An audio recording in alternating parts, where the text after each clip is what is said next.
الله. تحليل مباراة مصر وموزمبيق. موزمبيق تعتبر أضعف فريق معانا في المجموعة التانية بجانب غانا ومنتخب الراس الأخضر أو كاب دي فيردي.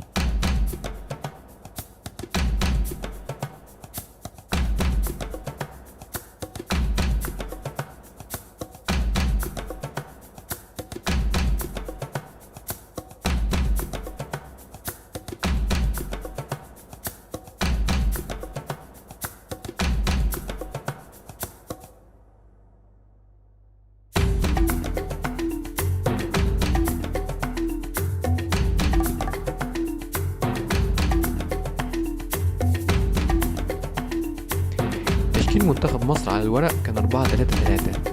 الشناوي في الجول قدامه حجازي ومنعم، محمد حمدي وهاني. نص الملعب النني حمدي فتحي وزيزو، هجوم صلاح مصطفى محمد وتريزيجيه. وبكده يبقى احنا توقعنا تشكيل منتخب مصر صح في الفيديو اللي فات، خصوصا الباكات ما عدا حمدي فتحي في نص الملعب مكان محمود حمادي. طريقة المنتخب في الملعب كانت بتتقلب 4-4-2، بحيث ان زيزو يروح على ناحية اليمين وصلاح يلعب رقم 9 او المهاجم الساقط في دور صانع الالعاب.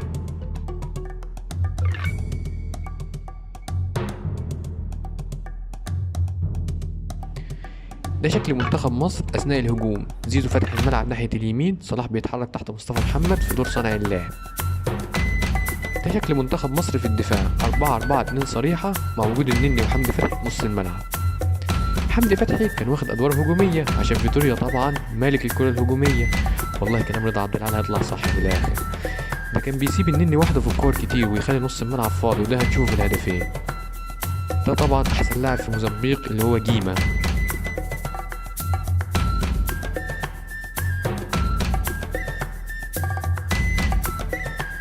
تصدي اسطوري هنا من الشناوي الصراحه. هنا خطأ تاني، في بطء شديد في التحضير ونقل الكورة بين جانبي الملعب، مع ان موزمبيق كانت قافلة الملعب من العمق وسايب الأطراف.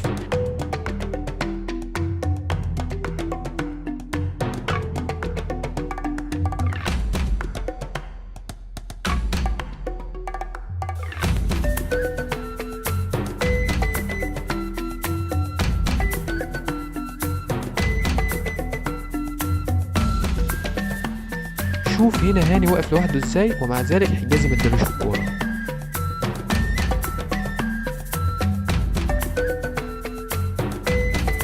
ادي الجون الاول.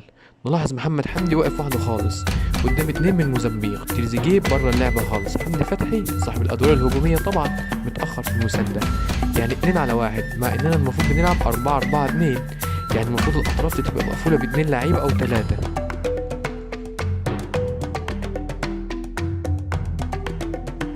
هنا حمدي بياخد خطوتين لورا عشان يحلق على اللاعب اللي جاي يجري، العرضية بتترفع بمنتهى السهولة والأريحية. ابعتها له يا نجم.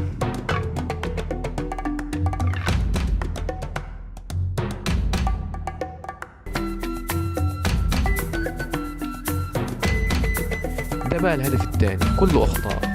واحدة كعابي من عمك أبو صلاح من بتوع مركز شباب ليفربول، نص الملعب فاضي، حمدي فتحي بره اللعبة تماما، وهوب انفراد. الخلاصة يعني ان التشكيل والله كان كويس ومنطقي، وفكرة صلاح انه صانع لعب جيدة مش وحشة.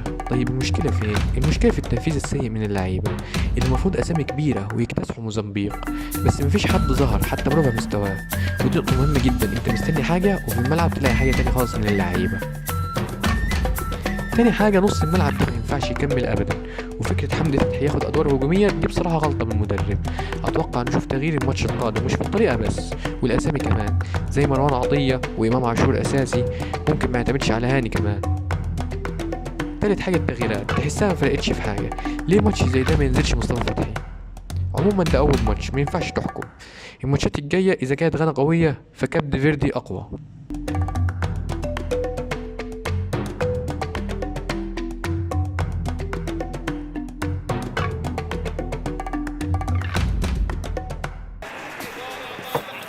ايه ده؟ نصومات تعود اكله قبل اي ماتش، بتفائل بيه.